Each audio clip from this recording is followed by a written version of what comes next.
Gentlemen, Dave Dombrow, Kevin Fallon. Welcome to my podcast studio, guys. It's great to be here. Yes. Yeah, we're stoked. Happy New Year. And we're making a big announcement, aren't we? We are. How fun is this? It's awesome. After months of talking to each other, we finally get to make things official on the podcast. Right. We can talk about it. Yeah. Well, yeah, we have a lot to talk about here. So obviously you guys are the proprietors, the entrepreneurs behind Speedland, the newest, coolest footwear brand in the sport of trail running, the sport that we all love dearly. And we've got a story to tell, not only about, where the company came from and all about the product, but our new super exciting partnership that is, I think, going to surprise a lot of people, but also in a cool way. So we're stoked. Yeah, cool. So anyway, welcome guys. It's good to see you. I think the best place to start is just a little bit of background about your guys' experience in the industry. I know you guys are footwear professionals, industry lifers, so to speak, and you're now venturing out on your own now, and we'll talk all about that. But let's start with a little bit of background, just career-wise, to set things up. Maybe Dave, you go first. Sure. Yeah. So I guess our background kind of starts together actually in some ways, because Kevin and I have worked together for 20 plus years at many different companies, starting at Nike. We both worked in Nike basketball. That's where we met actually way back when. And then through the years, we've kind of transitioned to different jobs, and we were at Puma together for a while. And then we were at Under Armour together for a number of years. Myself more on the inline side, Kevin more on the innovation side, but we worked together closely. And then that's now led us to Speedland, where, obviously starting our own thing. So it's been a journey for sure. Kevin, tell us your story. Well, I came out of engineering school thinking I was going to design planes or cars or something along that line. And then I realized I didn't actually like engineering that much. And I discovered product design.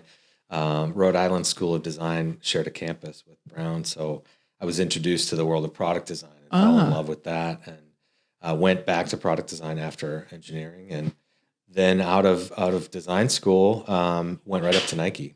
So that's, as Dave said, where we met. And I did soccer boots for a long time at Nike. I did basketball innovation for a chunk, and where I met Dave.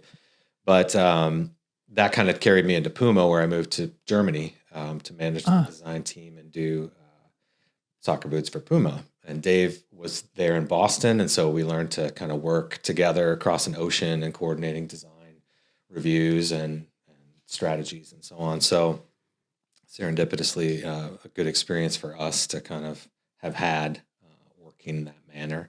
And then we both came to Under Armour together. Really, I think it was Under Armour was really small in footwear. Yeah. $70 million or something When we like started. that.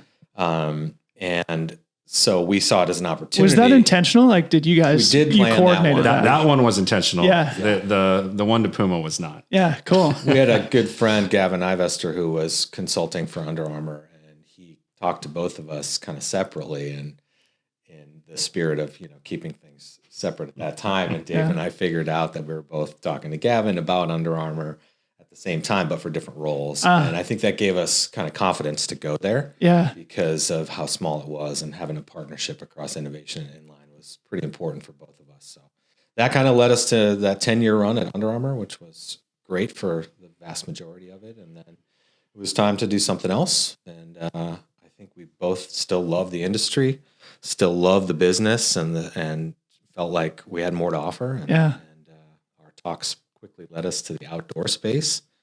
And trail running just seemed like the spot where, the exciting things were happening, but the technology applications were not.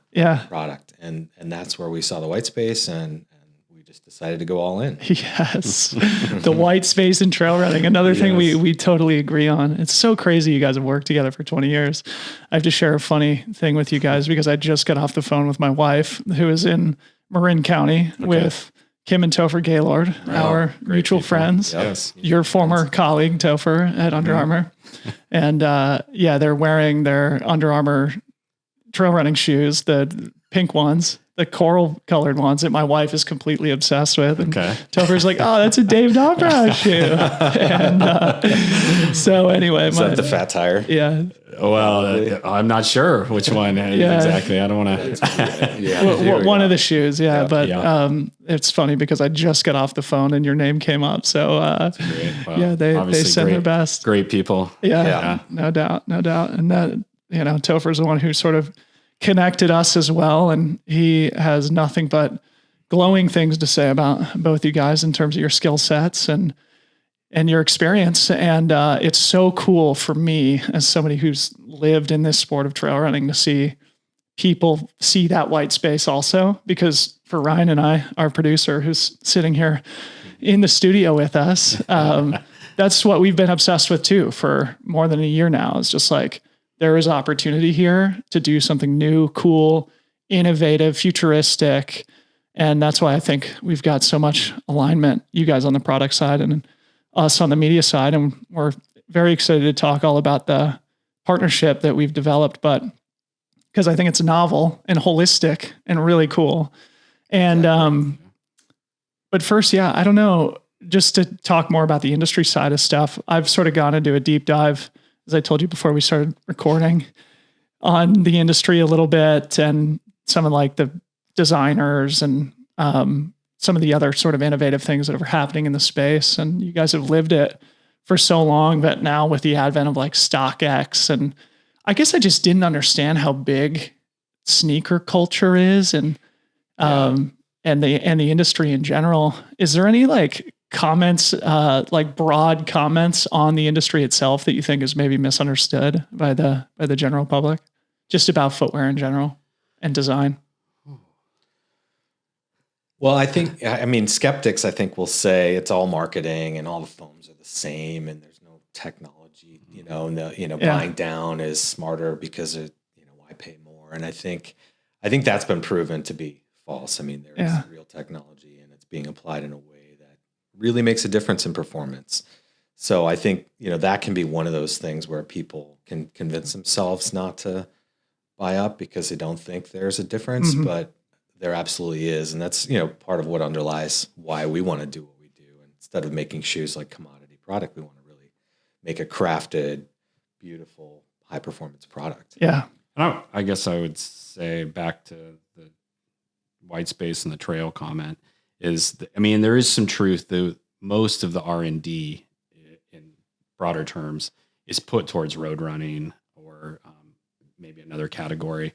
And that, unfortunately or fortunately, unfortunately in our cases is because that's, where the money is. Yeah. And so a lot of focus at big brands, I don't know if people understand, it always goes towards stuff like road running. And then the innovations trickle to other categories and whatnot. And that makes a lot of sense when you understand that, but that's also why there's a lot of, let's say, white space in the trail world. Yeah. Awesome. So cool. So let's talk a little bit more about your guys' sort of professional and personal relationship. Like, how do your skill sets match up practically? Like, who's taking care of what? How do you guys work together? Yeah, that's a great question. I would say that we overlap a lot on things, but if we had to like separate it, because I do think about this a lot, and I'm sure Kevin thinks about it a lot too. And I definitely would say that I'm more of I'm going to use a word I don't want to use, but I'm going to say a creative director, but also a stylist. Okay. Stylist is kind of a dicey word for me to use. Yeah. puts me in a category, but I definitely would say that I'm kind of like, if I had to say, creative director, storyteller, stylist. And I would say Kevin, in a really positive way, I would use the word problem solver. Okay. And he can tack on other words, but that's a clear distinction. We both, Kevin definitely gives style input. I definitely problem solve. So let's not put ourselves too into boxes. Yeah. But if you really had to separate us, I would say that there is a pretty good delineation between those two things. What would you? Yeah, I think that part's been pretty easy for us. Dave's done that creative direction and that stuff at a high level. And I was more on the innovation side where we tell stories around a product or a technical solution. So it's easy for us when we get those kind of, in the consulting side, if we get that type of job, Dave's going to probably carry more of that. when it comes into maybe people, or if we're looking for a new technical solution, then maybe I'll take more of the lead. But it's, again, there's a lot of crossover, so it's hard to. Yeah, we're working on a job right now, actually, because we can get into this later. But part of our business, we do a fair bit of consulting as well, and you know, a lot of it is I'll take the storytelling and the creative direction lead, but Kevin will bring the problem-solving solution to it, and then we'll integrate that in.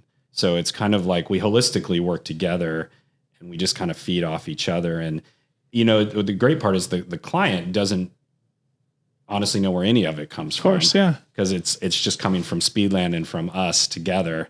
But we know who's feeding and what and how it works and how we can actually, at the end of the day, give the client the best solution. So yeah, it's pretty good. What about like the entrepreneurship side? Like, I was going to say that's the interesting stuff, because we know how to do all that stuff. Yeah. But then there's been a host of stuff that's been new. Yeah. You know, so how do we figure out Shopify? Yeah. Instance, you know, and I'd say Dave's probably taken more of the lead on that stuff. Some of it just out of the shoes are in his garage, so it's a little easier for him. But when we did the big shipment initially, obviously we were both there, and you know, so taping boxes and fulfilling orders is new for us. I mean, we understand the concept obviously, but we haven't done that level of going in. And the website design is similar stuff. You know, new for us. We had help. We hired a great group to help us, but then you manage it after. Yeah.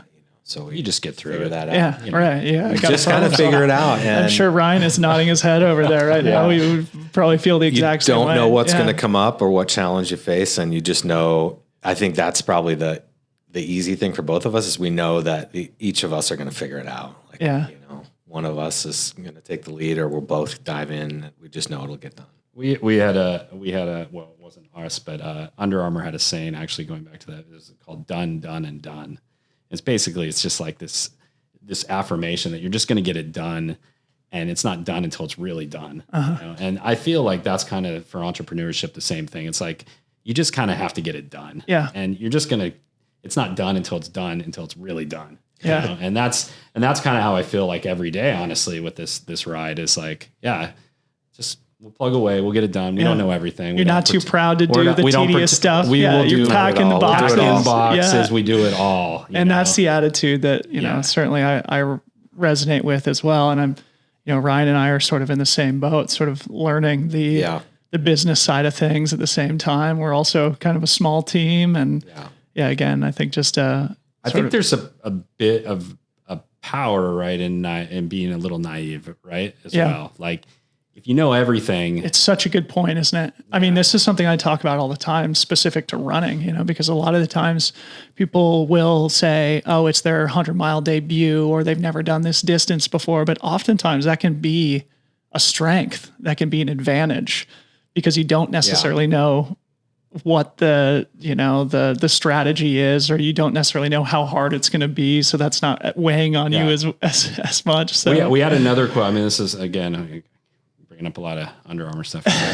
We had another quote that I used to say to a lot of people, and it's one of my favorite ones that I don't even know if they say it at UA anymore, but it was smart enough to be naive enough to not know what we can't accomplish. Yes. I love it. It's a mouthful for sure. Yeah. But it's like when you really break it down, smart enough to be naive enough. It's like, yes. Yeah. I would say the partnership part is important too. It was a piece of advice that we got going into this, and like, going at it solo is very different than having somebody like talking you off the ledge, or like, it's going to be okay. You know, and you need that, I think, and having an overlap, but not the same overlap, you know, being able to cover certain things you both can do if you need to, but also be able to, you know, share distribute the work. Yeah. Well, I'm pointing at our faithful producer, Ryan, over there, and our skill sets couldn't be more different, I think, but together we make a really powerful team, and we get it done, and we're not too proud to do the silly, tedious stuff. I think it's finding that balance, right? Like, having smart two enough is to a be good naive number. enough. And my wife, Harmony, we should shout her out too, because she gives us a ton of help too. Well, the families are important. You got to have people behind you supporting. That's part of the team for sure. Definitely part of Team Speedland. So let's go back to this concept of there being a massive white space in trail running right now. And I think, as I mentioned before, this is a spot where our visions really overlap, and that there's an opportunity right now, potentially like a once in a lifetime opportunity in trail running to create cool businesses and help push the sport into the future. Again, you guys are doing that very well with Speedland on the product side. We feel like we're onto something on the media side with a similar feeling. But of all the sporting verticals, and you guys have had experience in basketball and soccer and road running, what specifically did you see in trail running that got you excited? Well, I think there's a few things. I mean, maybe I'll touch on the equipment part first, because I think we should touch on the culture part second. But the equipment part is both Kevin and I, we love the outdoors in general, even beyond trail running, right? So mountain biking and skiing and these other endeavors that we're doing as well. We see that as equipment, and we just thought to ourselves on a very macro level, like, why isn't that equipment approach being brought to trail running? We talk a lot about it, about how the athletes are doing these amazing things. You go to any ultra race and you're just like, wow, this is, something extraordinary going on. They need the best of the best. And we're like, is there a brand that's bringing that and not compromising? And that's really on a very basic level where Speedland started, this no compromise approach. Yeah, I mean, I think that's the edge of human performance is one of the things that makes trail so interesting. Yeah. The distances get longer, the times get shorter, the courses get harder, and you see it up close and you're like, this is no joke. You experienced it this summer, right? I mean, it's like craziness. And to not have that level of performance, you see people get fitted for cycling shoes and spending hours, and the same with ski boots and skates for hockey, same thing. Why isn't there that level of detail being paid to trail shoes when you're spending so much time in these shoes? Not just the race, but the training to get there. Mm-hmm. And so we just saw that was the way we break things down. How do you get better fit? How do you get better traction? How do you get better cushioning, protection? And then how do we put that all together in a way that an athlete like yourself can verify actually works better? Mm-hmm. So that was the whole So the vision from the beginning was making no compromises. No compromise. No sacrifices in service of keeping the price down. It was all about just hyper performance. We never looked at price. Yeah. And we'll get to that. Yeah. But I don't know. I think it's an inspiring thing. It's like totally flips the model on its head, where typically you have a price point that the shoe has to hit on the market because you're satisfying wholesale orders and things like that. And you guys, as a small, nimble, direct-to-consumer company, didn't have to start from that number, right? You could just start with the philosophy, the vision of performance. Simple vision. There's a power in simplicity, I think, and just the idea like, we're going to make the best of the best. And of course, that best of the best can vary depending on the terrain, the distance, and there's a lot of different factors, as you know. But from a very macro point of view, that was really how it started. What about the cultural side of things? You said, well, so the culture side, I think, is another really interesting white space opportunity regarding trail, right? I mean, we saw it in other places, especially cycling, with brands like Rafa and what they managed to do over the last 10 years or so. And so we're like, why isn't that same kind of philosophy where people can congregate, be part of a tribe, and really be part of everything that's going on in the trail world, from the product to just hanging out to training to recovery to everything, and bring that all together. And we saw Rafa doing it really well in the cycling world. And we're like, there's space to do this in the trail world, and nobody is doing it. Yeah. So we're like, okay, could Speedland be part of that movement? I guess you could call it even. Yeah. And just, going core to trail running specifically, at least to start, that was the sport that you guys identified. And I think for just trends in the industry, having that stance of hyper performance and for a single specific sport, at least to start, is a powerful thing also, just to resonate with the culture and with the community of like, we are committed to this sport in particular. I mean, that's part of what we've talked about a lot too, is like, we could probably build a bigger business if we were trying to bring in more people who are coming from traditional road and track racing, but we're very core specific to trail. Yeah, I just think there's something about trail, and everybody has different experiences and different philosophies, I guess. But there is some sort of joy about trail running, and you just feel it. And whether it's the actual flow of when you're running out there, or whether it's just the joy of being out in nature, but there is a joy of trail running that, I mean, for me at least, it's different. Yeah. So where does the name come from? Who came up with that? What was the thought behind that? Speedland. I think it was probably Dave. We bounced around ideas, but it's really one of those things, again, being really simple. Yeah. You know, that we want to talk about making fast product, and land is just sort of has this like kind of triple meaning. It was like, it sounds like a destination. It's a little bit of a play on Portland. Yeah. And, you know, it just felt like kind of that right mix. Yeah. We tried a bunch of different things, but at the end of the day, it's a hard thing to figure out. So I like it. Yeah, I like it. Just kept coming back to it. You know, we had it and we're like, yeah, that's a good name. And then we'd have other names, and you just kept coming back to it. Like, that must be the name. It's crazy. You know, I thought about Freetrail back in like April, I think it was, maybe even earlier than that. And even like did the whole trademark database search and then we sort of like moved on to all these other things. And then Ryan just started messing around with the logos and just like, you know, came up with something. And as soon as we saw it, we we're like, that's it. Yeah. That's it. So it's pretty cool. It's got to be. It's that blink moment, right? Yeah. So going back to this concept of entrepreneurship, obviously you guys spent a lot of time working for big brands, and probably at this point in your career, you could have easily sort of stayed in high paying, comfortable positions for these big brands. And starting your own company, particularly one that's self-funded, and that's another thing I want to talk about, seems fairly risky for guys in your position and with your experience in the industry. What was it that made you guys comfortable taking that risk? Well, on my side, I mean, I just have this philosophy that you just got to keep growing, you know, and anytime I felt like stagnant or I was going to not grow within the career choice or the job that I was doing, I knew something was wrong. And, you know, like I said, we had worked at a number of big brands. So for me, it felt like kind of in some ways the only choice. And then this combination of, we really wanted to do this equipment and this no compromise approach. And I didn't feel like we could do that at a big brand. I didn't feel like a big brand would be receptive to want to do that. Yeah, I agree. I think that the end of the road in corporate was kind of obvious. It was just didn't want to go to another company, run into the same brick walls again, or be, you know, doing the same thing over and over.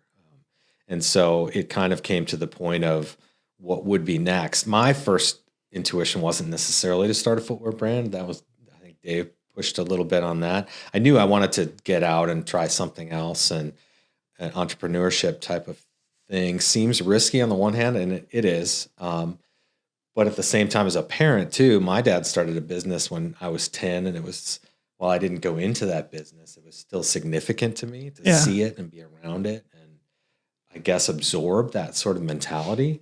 And so it was an opportunity for me to do the same for my son, who's the same age I was. Ah, cool. He's 10. He was 10 then. He's 12 now. But so it was kind of that, I don't know, serendipity again, to use that word of like, okay, we started bouncing the idea around. We landed on trail pretty quick. And that was like, okay, that's exciting.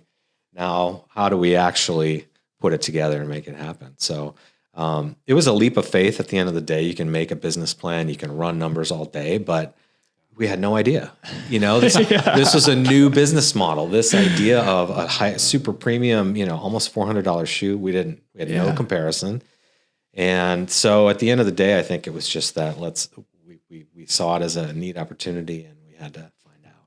Dave, any other reflections on the entrepreneurial side of things? I mean, from your perspective as somebody who, you know, has had these big jobs in the industry, was there anything about working in the big brand environment that you felt you'd outgrown?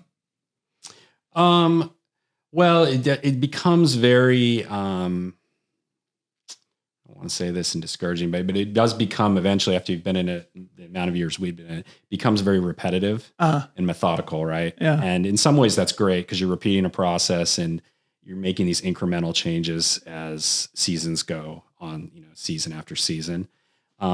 But that's also the hard part. When you want to really break out and do something different, it's like, yeah, but they just want those small repetitive changes, small, methodical changes. So, that was hard. And I think that is the exact opposite of Speedland, right? Yeah. Where we tipped everything sideways and did it differently on purpose. And, that did require a change from that. So, that would be my biggest thing. And, the other thing I would say is like being at the big brands though on the positive, was I did see the brands go through different evolutions, and was able to work with a lot of great CEOs or see a lot of great executives and learn from them, and they were very entrepreneurial as well. Yeah. And they went through different evolutions of being entrepreneurial. So being able to witness that, and have a front row seat to that is amazing. Yeah. Yeah. Very well said. And I think also a place where we overlap in that, I've been a pro athlete for a long time, running for big brands, and always wanted to be more involved, always wanted to have a bigger impact. Has it been invigorating for you guys I'm sure it's filled with challenges every day as it is for Ryan and I, as we try to build something too. Are you feeling a deep sense of being energized and fulfillment in this project? Yeah, definitely. For sure. Yeah. And it's interesting. I wanted to add on to that big brand thing, because you get so far away from the athletes and it gets so difficult to get close to them. Yeah. Almost no matter where you are within the company, and that's just one of those invigorating things. Like we'll get them from you. We'll get texts, saying, hey, this is working, or I love this, or I don't. And that's what we want. That's what this brand is about. Not just us creating, a shoe to shock people. It's really putting it together to make sure that the athletes are getting the best solutions they can and coming from their mouths. So I just referenced this a second ago, but you guys have sort of self-funded this operation, which we have too, but it's a whole different ballgame. We're not trying to develop footwear. And it feels like a potentially, contrarian model to use, and also compounds the risk, right, of leaving these cushy corporate jobs to pursue this thing without the support of venture funding, which I would guess 99% of footwear startups do. What made you choose to go that path? Well, we wanted to do it on our own terms, the way we wanted to do it. And we already knew from the start that our business model was contrarian to everybody else. So right there, we already knew that was going to be kind of maybe a hard pitch to a lot of people, because it's like, well, it's never been done. So if we want to do it our own way, then if we self-fund it, we can grow it organically, grow it the right way. I think honestly, right, businesses today, I'm reading WeWork's book right now. Okay. Yeah. So I'm influenced by that. But, a lot of these businesses today, especially high growth, they grow off debt, and I think it becomes something else, and you want to believe in businesses that actually don't have debt. Yeah. And all businesses, that's the whole point. People know this. Like a lot of businesses, most public companies have a lot of debt. Yeah. And they run their businesses off debt, and that's fine because they're growing. But we didn't want to have debt. We wanted to grow it honestly, make an honest company that makes an honest profit, an honest revenue, but does it in an honest way and sustainable way. And I think the what's happened with the VC culture and all this stuff is these businesses are built off debt, and you don't actually know what's actually going on. Right. So, I know this, we're not going to dive too heavily into business right now, but I feel like that was a big thing with us, where when you say the same, that yes, we didn't want to give up the control essentially, or have somebody have expectations of certain growth, because we wanted to be able to grow it authentically, as we were just talking about, like having athletes talk about the product, and that word of mouth spread in this culturally is much more significant to us than reaching a certain milestone on sales. We don't want to make false promises. Yeah. That's the thing. Like we're honest people, I think. Yeah. And we want to make a really great, good company that makes great product. But isn't it much harder, don't you think? there has to be some extra challenges when you're not only dealing with the stress of trying to start a business, but you're also using your hard-earned savings to make it something. We also want to say we're not opposed to taking money at some point, right? But what we've heard consistently is it'd be much better to take money for growing a business than starting a business. Okay. And so I think we wanted to prove, one, that the product was there at the excellence that we say it is, and we feel like we're at that level. Now we have to prove that, it's a viable business. There's enough people who want this type of product. I guess I would say, for anybody that's listening, founders that put their own money on the table, it means a lot more. They're all in. They're all in than founders that use somebody else's money. Yeah. And there's a big difference between the two. Like, why we're packing boxes, why we're doing everything we have to do, because we actually have to do it. Yeah. Yeah. We're not going to go hire somebody else to do it. And we want to do it. We want to drive the van to Western states, and we want to be there, in that manner, because that's who we are. We're not, that's what we, it's important to us to kind of be there and be immersed in it and not feel like, I think you're either all in or you're not. There's only one way to be. Yeah. I think we're both that way. And so that was important. And, if we get to that point where we want to scale, then we'll talk to somebody. Yeah. And we'll give up a much smaller portion of our share, I think, at that point. And so, that's better for us and better for the but team. even when that happens, we're still going to be all in. Yeah. Hell yeah. Oh, yeah. But we'll have built it up to that point. Sure. So more about sort of the origin story. After you guys left Under Armour, you probably had to serve a non-compete, right? We did. So 1 year. maybe give us a glimpse into what you guys did during that time that, allowed you to roll the product out in 2021. Or Speed hack. Speed hack. You want to describe Speed hack for everybody? Well, we wanted to still do something during that year off, and we wanted to do it within footwear. And I think, honestly, we were thinking about what we might do. And it was important for us to get a little out of our comfort zone, I'll say. That was part of it. And doing a YouTube show or like getting our face out there was certainly that, getting out of our comfort zone. But it was also going to be a way to connect with the footwear community. I think that's what we were hoping for, is to, have some fun, tear apart some shoes, see if we could make them faster. That was our premise, make better shoes in your workshop. Take a little bit of the, fear factor or, kind of this preciousness of shoes away and experiment a little. And we actually wound up learning a ton. It was really fun for us, and, finding out what we could do in the workshop and experimenting with some crazy ideas that we, never would have done, and getting hands-on again. It's easy to kind of get away from getting in the workshop when you're in an executive job day after day. So it was just good on all those levels. So that's kind of what's also fun to try everybody's shoes too. Yeah. Right. We had a good excuse to buy pretty much every shoe on the market at some point, road and trail. So. Did it help you with the creative process of making the Speedland, the SLPDX shoe? I mean, in crafting the vision? Yeah. 100%. Because it changed the process. Yeah. Like in a company, in a big brand, you're going to get a brief and you're immediately going to jump into sketching, and you probably know what last it's on, and you've just got everything kind of laid out. And for us, we were coming from tearing apart shoes, and all of a sudden we're like, let's make this. Yeah. Let's make a model of what we want. And I don't think that's where we would have started if we hadn't done Speed Hack. So just diving right into a physical model, gluing things together, taking pieces of whatever, it landed us in a very different place than we would have, I think, if we'd done a traditional way. Very different process than how anybody works in the industry, at least. So let's talk about that. So again, we sort of touched on this in the beginning of our conversation about how you've sort of flipped the typical model on its head, where you're told how much the shoe probably needs to retail for, and then kind of work backwards from there to some extent. You guys know better than I.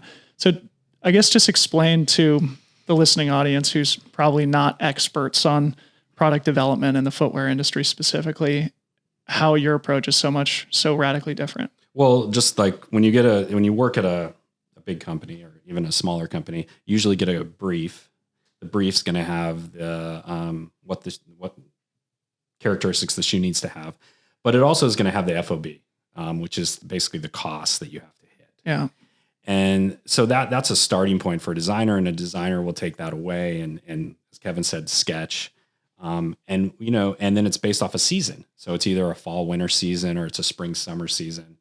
And basically everything I just said, we threw out the window. Yeah. Like, we don't look at stuff within seasons. We just, as far as a brief goes, we're just going to what we're going to do is make commissions, basically. And the idea of the commission, is an athlete, the region of the country, or the terrain. And that's going to help coalesce what the idea of the actual product is. Yeah. So everything we do is athlete centric, basically. It's all centered around the athlete insights. And then that helps us create the product. Another thing I'm excited about. Yeah, it's going to be cool. Athlete centric. based on where that athlete is located or what they need.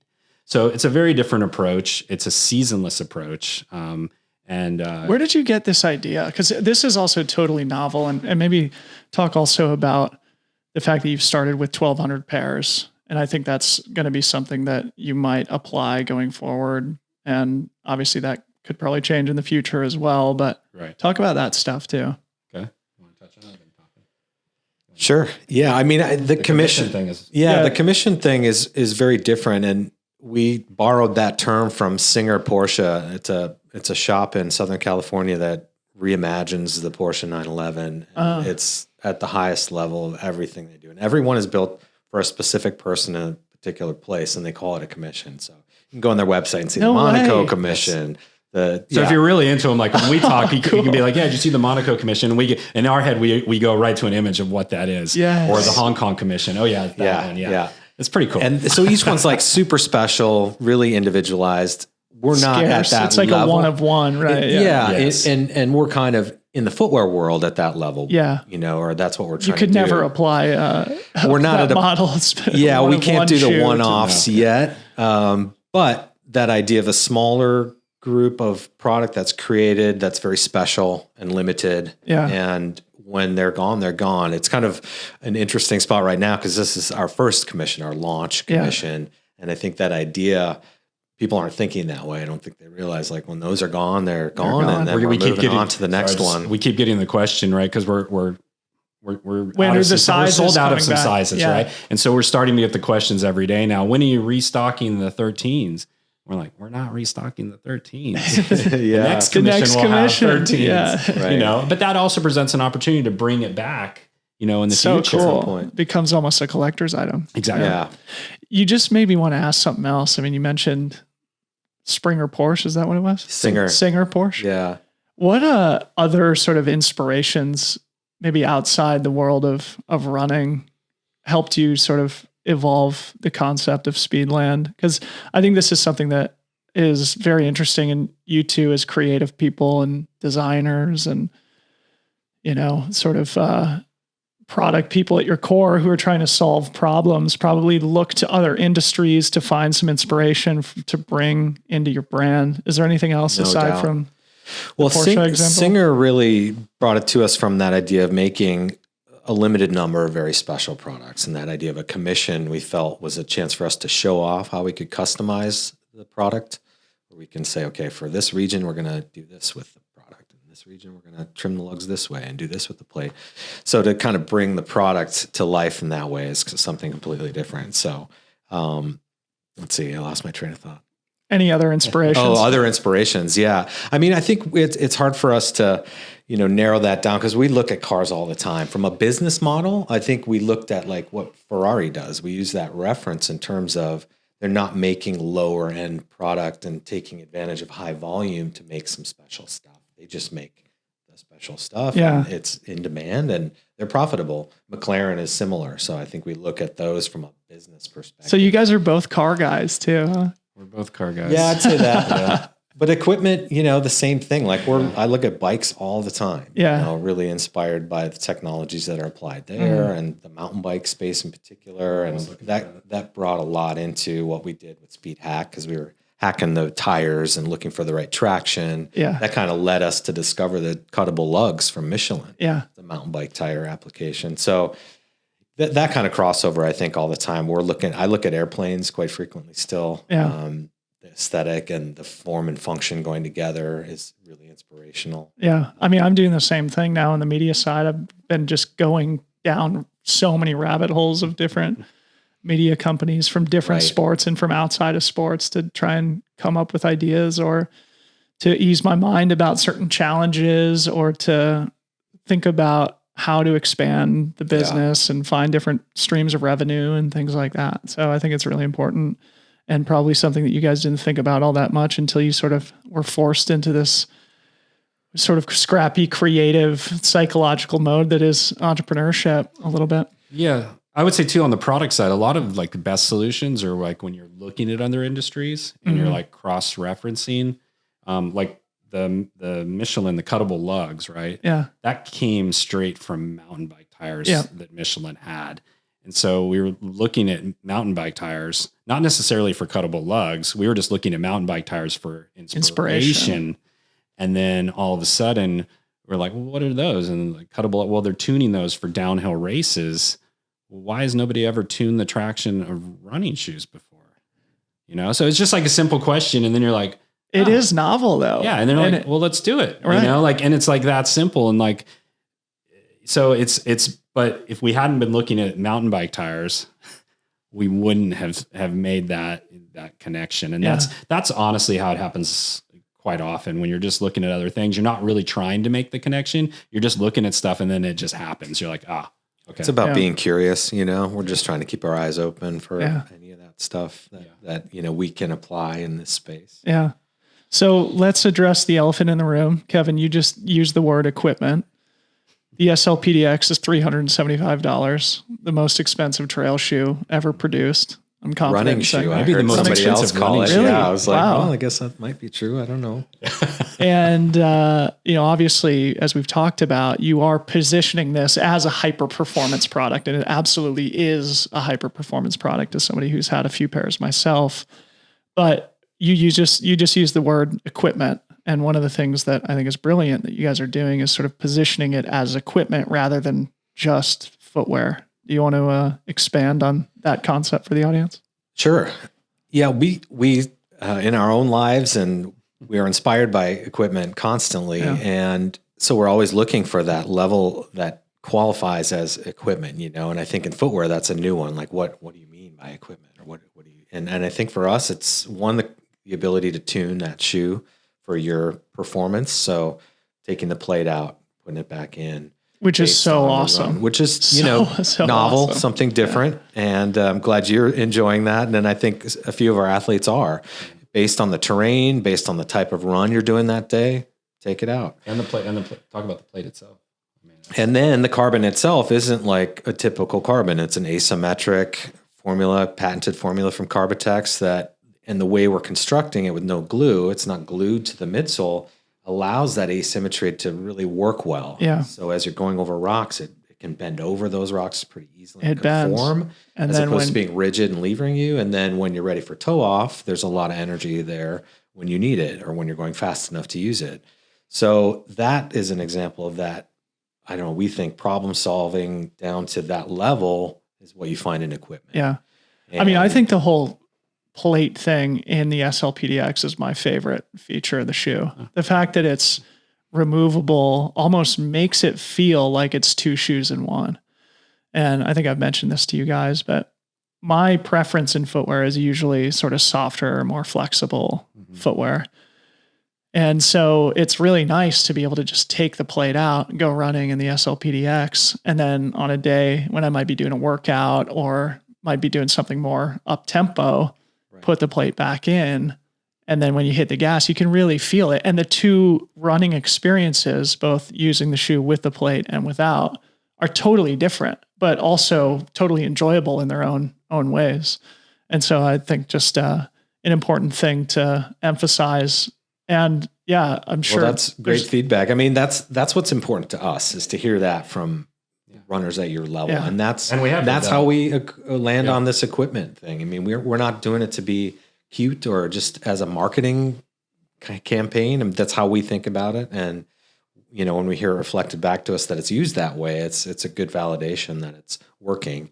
And I think, we understand it's a lot of money. It's not a small amount to pay for a pair of shoes, and it's probably not for everybody. Yeah. But for people who are looking for that kind of Goldilocks shoe, we've heard, it might be a good experience. Yeah. And for us, it's not that much a stretch too, coming from, cycling background. Cycling shoes, I think we always looked at those as equipment as well. Yeah. And there was a tunability about, even when you're in the shop, getting almost fit for them, changing out the arch, doing different things. And a lot of the cycling, we have a double BOA Li2 on the shoe. Yeah. That really is direct from cycling, where BOA, especially the Li2 that we use, is a standard, higher level product and a standard thing that you see there. So talk about that a little bit. I mean, we've touched on the cuttable lugs. We've touched on the removable plate. The BOAs are obviously another place where you did not make any compromises, right? It would have been easy to lower the price and make a compromise there. Talk about the BOA and any other sort of features of the shoe that you think are relevant. Well, for us, I mean, I think out of all the features, fit has really been something throughout our career that we've just held. It's almost like underrated. Dude, you guys nailed it. Yeah, the fit is like the best fit of any shoe of all time. So we have definitely obsessed about fit, and we feel that fit, if it fits better, you're going to be more efficient, and you're going to have a lot better, everything's going to be better because of that. Yeah. And so we obsessed on that, and we felt that, coming again from the cycling side, that the BOA Li2 was really giving you that great fit. That was part of the system. And obviously how you do the straps and different things matter as well. But these dials and the two-way, that they could be locked in one way and then you could reverse it and you could slightly tweak it if you were going up or down a hill accordingly. So, for us, the dual dials was key, because that gave you the zonal fit that you didn't really see going on everywhere else. And that was asked for and appreciated. That ability to tighten and loosen on the fly in different parts of the shoe hadn't been offered. And I think we're hearing we like this. And it's not being used the same way with every athlete either. Yeah. It's really, there's a lot of personal preference in that. And I think the athletes haven't had that and are enjoying that. And it's not expensive. It's not inexpensive to offer that. It's very expensive, isn't it? Yeah. And then we get to the midsole, which is a new PBAX formula. Yeah. So it's another key element. And I say that now because its fit is underfoot as well. Yeah. I think the over part of the, fit is important for sure, but what's underneath your foot and putting all that PBAX right underneath the foot and that specific formula is also another part of, what makes the shoe special. There's a lot of wrap to it too. So you're stable, you're sitting in it, you're not sitting on top of it. So talk about the drop-in midsole too, because we'll do a separate YouTube video that does a little deep dive into the product, and so people can see the visual a little bit better. But when you look at the SLPDX, it doesn't look like a traditional running shoe where you can see the exposed midsole. Right. And as you said, the midsole that is inside the upper sort of drop-in midsole, as you describe it, is this PBAX material, which is super, super high quality. And for me, as somebody who has been running in the shoe for several months now, you can clearly feel the difference between that foam and a traditional foam used in trail running shoes. Sure. So talk about the design and then what's important about the PBAX material. Sure. We can start with the design. I think, we started with end of life in mind as we put the shoe together. And so one of the things that we thought we could gain an advantage to, both from a performance and end of life, was with this modern cupsole, I'll call it. So having a high sidewall of rubber, but making sure that rubber was really thin, like the sidewall of a mountain bike tire, not, 2.5 millimeters of the heavy stuff, but a real thin layer reinforced by the fabric. And it really allowed that whole thing to, be a chassis for us. And we could stitch now to the upper. Initially, we didn't want to use any glue at all. We did have to use a little bit to get the performance, but much less than a standard shoe. There's that's for an end of life application. The idea was we could take the stitch off, we could take the outsole off, separate the components. We still have an idea that maybe we could resole them too. Yeah. That's something. And so all of this, stitching construction was really driven by one, making it super durable, so it never comes apart for anybody on the trail ever. And Secondly, so we can take it apart at the end of life when we Yeah. want to and get the components in their right recycled streams. That's so I don't know great. if we said the stitch was Dyneema. Yeah. Well, Which is another like choice. what the strongest, most Yes. One of the durable natural. strongest materials known to man, and it's super abrasion resistant. Isn't it like a natural material too, or something like that? It's I don't know enough about it. It's not a highly engineered polymer. It's just a lot to do with the pressure that it gets put under when it's manufactured. Yeah. That makes it so strong. But anyway, those kind of considerations, all of which, we feel like made a great shoe, Yeah. but come at a price, and like Dave said, when you compare it to cycling shoes or skates or something else, it's not reasonable. expensive. Even even a pair of fashion shoes, right? You can Right. easily get over $500 for a sneaker. Well, and on in those- StockX or for, rare Jordans, people are spending thousands of dollars. right? And So this has it's- been fascinating for me to learn about. It's like Right. how deep sneaker culture is and what a huge economy it is that goes into footwear. Yeah, and we don't compete on that side. That's Yeah. its own thing, but it does tell you that it's People all care. about relative value for that person. Yeah. So, but of course, trail running is a grassroots sport at its core. And this is the most expensive shoe that's ever been created, not just trail shoe. Of course, there's a reason behind that. It's not like you just set out to create the most expensive thing. You set out with the philosophy, we want to make the greatest possible product that we can. But I'm sure you've gotten heat or criticism for the price point, especially at a sport that is smaller, less mature, and where it does have this sort of like grassroots vibe to it.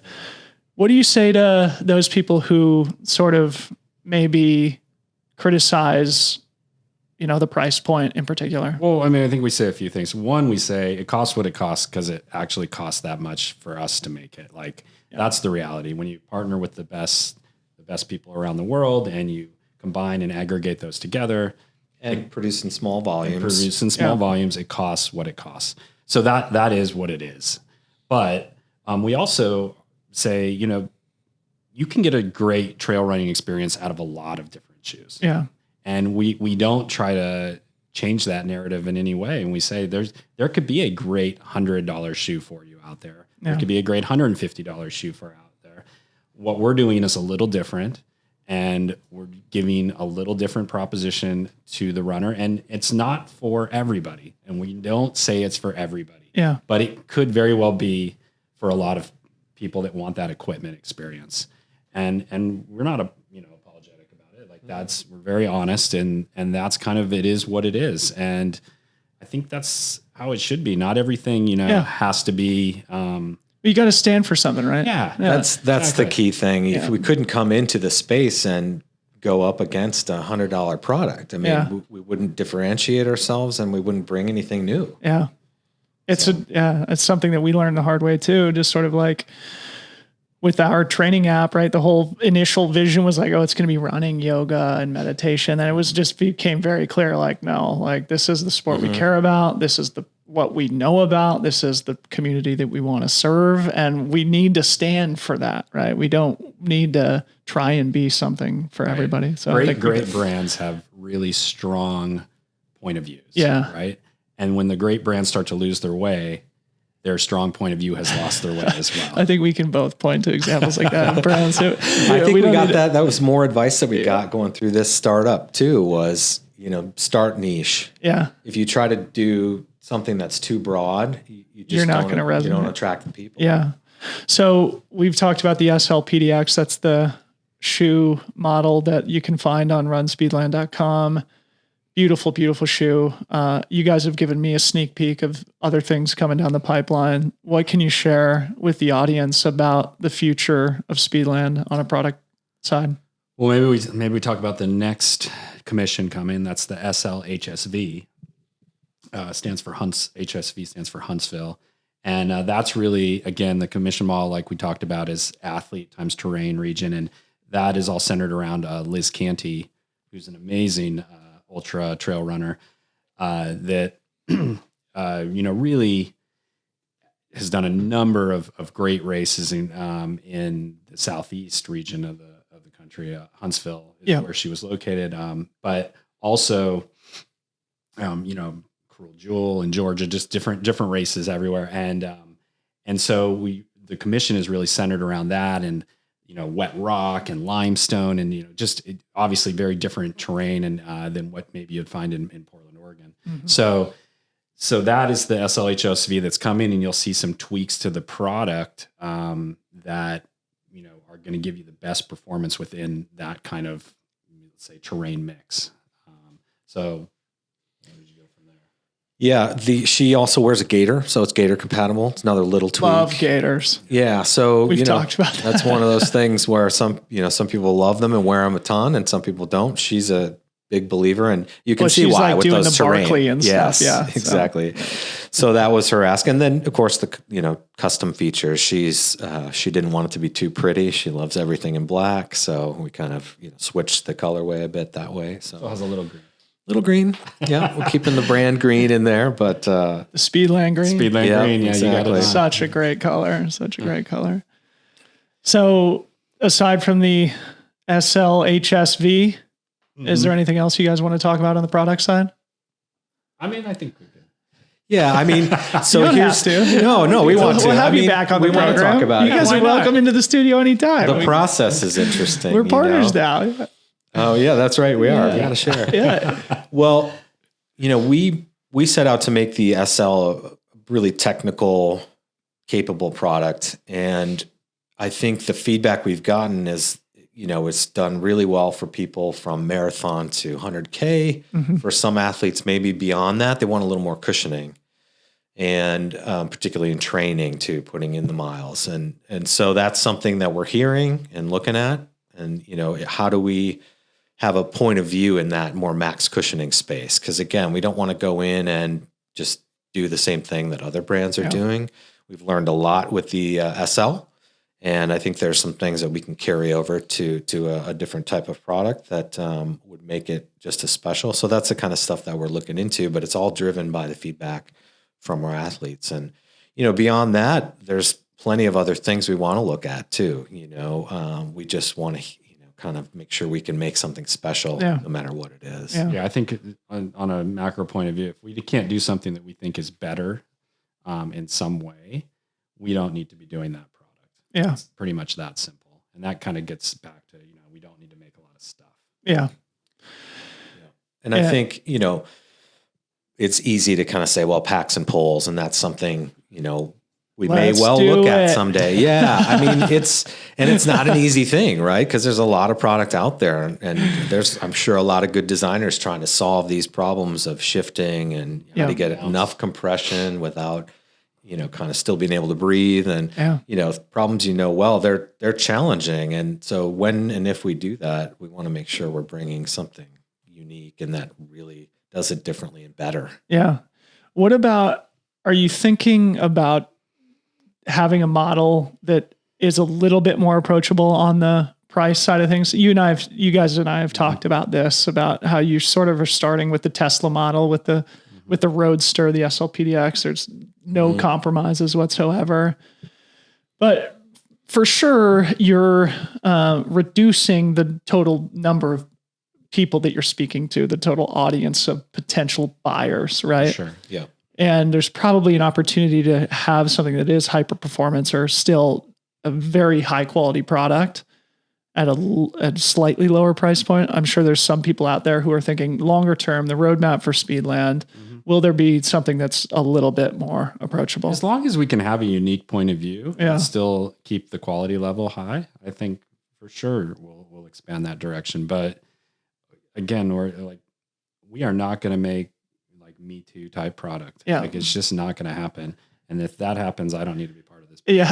Yeah. It's that simple. I think it's walking that line, and how far down can we go and still bring that hyper performance without sacrificing quality or other expectations. And certainly partnerships and because if you think about Tesla though too, they started with the Roadster. Their products are still hyper premium, right? But they were able to sort of, still have that positioning and have that, performance element, while, making these other models of things that were a little bit. Well, I would say they've had some missteps too, right? Yeah. They've had some quality control problems and things. You guys would know better than me. You guys are the car guys. But not necessarily as a knock against them. I would just say from our side, it's something, as a cautionary tale, Yeah. I think you have to be careful of those kind of expansions and doing them too quickly. Yeah. And that's where I say factory relationships are so critical. And if we just opened a new factory and started throwing new product in there, that wouldn't be the right thing. Yeah. As a brand. So it takes time to develop the product, especially when we can't get over there right now. We can't travel. So it makes it slower than we'd like. So when is the Speedland Freetrail collab coming out? The people want to know on the podcast. Yeah. When are we gonna do the product? What do they want to see? That's right. What do you want to see? Yeah, we got to figure this out. Well, we're gonna have to have a lot of those. We got a lot of like whiteboard here. Let's just start using it. Start sketching out. You bring up something that I think is interesting that the audience might be curious about too, and obviously all over the news is the supply chain challenges around the world. Have you guys dealt with any of that stuff so far, either with the PDX or with the products coming down the pipeline? Yeah, we did deal with it. We dealt with it more on, I would say, on this side. So we have great factory relationships, and because we're, I would say, smaller and a bit nimble, we didn't have too many issues getting the product to the States. Yeah. Once it was at the States, we definitely had some challenges because it sat in warehouses and the whole everything that's being talked about in the past with trucking shortages, and that created a real problem and bottleneck for us. But we worked through it, and hopefully we're in a better place. Yeah, thankfully our customers were pretty patient on that first delivery. It got delayed by 4 or 5 weeks. Trail runners are understanding people. It was great. I mean, honestly, we were very thankful. They were patient, and we tried our best to communicate. That's another thing. Customer service now it's us, right? So just trying to be human and explain it best you can, but not be so repetitive. Finding that balance of reaching out every day to say we still don't know, but yeah, we just try to put ourselves in the seats of our consumers, our customers. And, it's sometimes, honestly, I was even mad. I was mad at myself, and I was mad. I felt mad. I was like, I'd be angry right now. Yeah. And so to your point, gosh, they were so, they were patient. It was more on the shipping side. As long as you show the effort and communicate the understanding. Yeah. People are understanding and forgiving, and ultimately they're, I'm sure, very happy when they receive their beautiful box of these green shoes that it's almost like you don't want to get them dirty. They're so nice coming out of the box. But so let's sort of finish by talking about our partnership, because it's super exciting for us and for me. And it's novel. I think it's holistic. It's not just like, hey, come be an athlete. And for me, that was something that was very important as I tried to figure out my next step. Was similar to how you guys were sick and tired of the big brand environment. I just felt like I had sort of outgrown the traditional athlete partnership thing. And I was looking for opportunities where I could have a bigger impact, where I could be more involved, and where I could also contribute in unique ways with media, with events, with just being a outward ambassador for the sport. And I think we've come up with something that's pretty unique and cool. And you guys are very open about the fact that the athletes that you're working with now are actually partners in the business with you, myself included. And first of all, thank you. I think it's a wonderful model to go with, and aligns our incentives to where we really are on the same team, and we can share in the potential future upside of the business. But talk about where that idea came from, and if there's anything you want to add to my characterization. Well, I mean, I think we wanted this whole idea of having skin in the game, right? Yeah. We kind of experienced that to some level, in the corporate world during our time, but not like what we're talking about here. Yeah. And like Kevin said earlier, it was even hard sometimes to even make that athlete connection or talk to athletes when you're working in those other jobs. So, the idea with Speedland was more like center everything around the athlete, because the athletes, also the unlock for the product, but also it's a bigger culture conversation. Like, let's become like family, but really become like family. And we want to show up at the races. with our athletes. We want to support our athletes. Ourselves, we're very average runners, I would say, trail runners, but I would say we want to run those races too at times. We want to be part of it. And it's almost like, a lot of times people want to say, oh, you got to separate your work and your life and all this stuff. I don't know if we necessarily believe that. We believe we don't believe we want to trail running and our relationship with yourself and our other athletes, it's part of our life. It's part of it. It's not like we stop working at 5 o'clock. Yeah. It's no, it's 24 hours a day. It's part of our lives, what we do. We're going to go run a race in Arizona, actually, in a couple of weeks, Coldwater Rumble. Let's go. Yeah. And we're going to do it. And we're going to do it with one of our athletes, and he's bringing a bunch of his friends, and he's going to run a house, and it's just going to be a cool party, and we're going to have fun, and that's what it is. And it's business. And of course we want to make great product and do everything, but we also just want to live live our values, I guess, if that makes sense. Yeah. And that's what we feel like, even with yourself. And as these conversations have rolled on, is that's what we're about. And that's what Speedland is about. Yeah. And I hope everybody sees that, or hears that's listening. And it's that's us. Yeah. If you start a company and we're so careful about the choices we make on the product, you have to be just as equally careful on the choices of people that you kind of surround yourself with. Yeah. So, it's great to partner with you. That really felt like it fell into place well. And I think it gives both of us just a little bit bigger reach. And I think you characterized it as, we can probably help each other raise the sport more, than we could individually. So it really, to us, resonated with what we want to do. Yeah.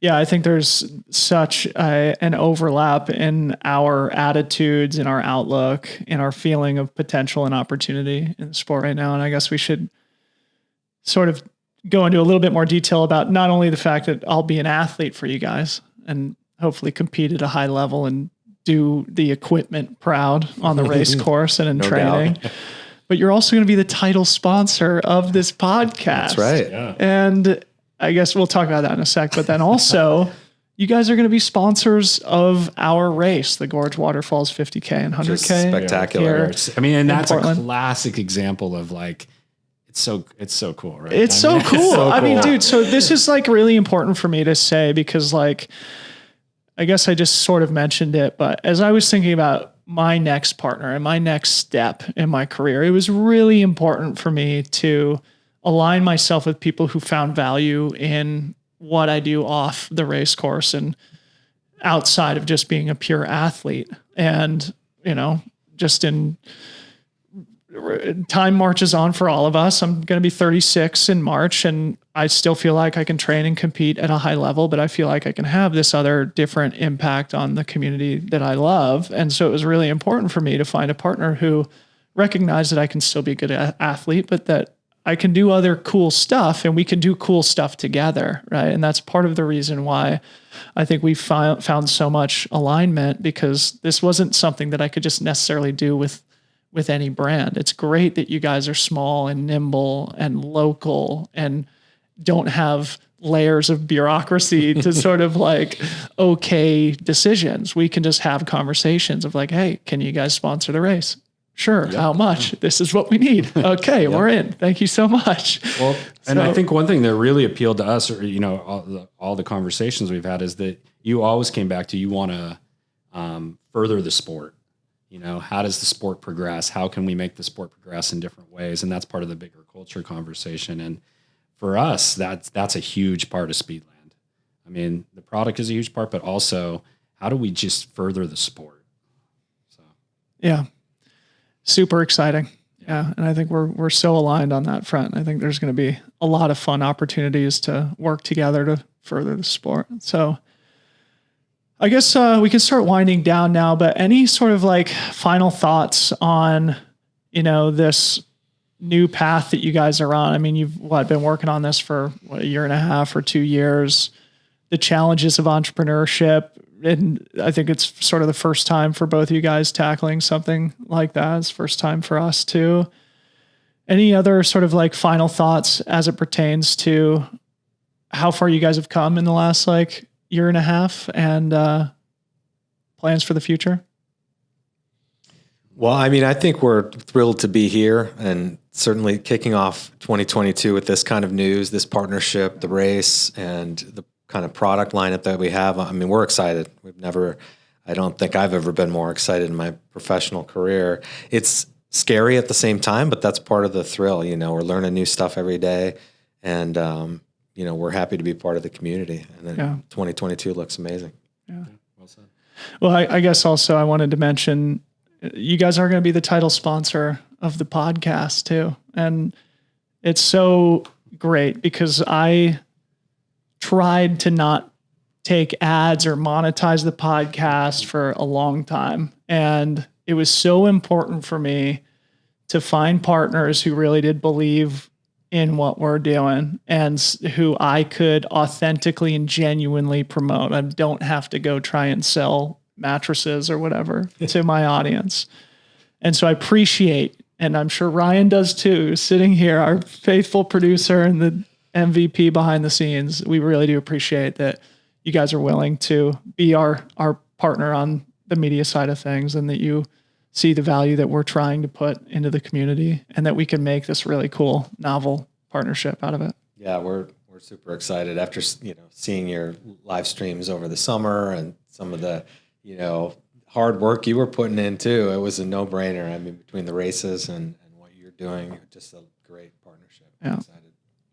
Groovy. Well, thanks for coming into the studio, guys. Hopefully the first of many. When that SLHSV comes out, we'll come back and do another one. Diagnose that, and we'll get Liz out here. Yes, awesome. Yeah, there we go. All right. Well, the cat is officially out of the bag. This is official. I got my T-shirt on and everything. I love it. I ran in the SLPDX this morning. Best shoe ever made. Okay. Dave, Kevin, thanks for coming on the show. Thanks for having us. For sure. Thanks.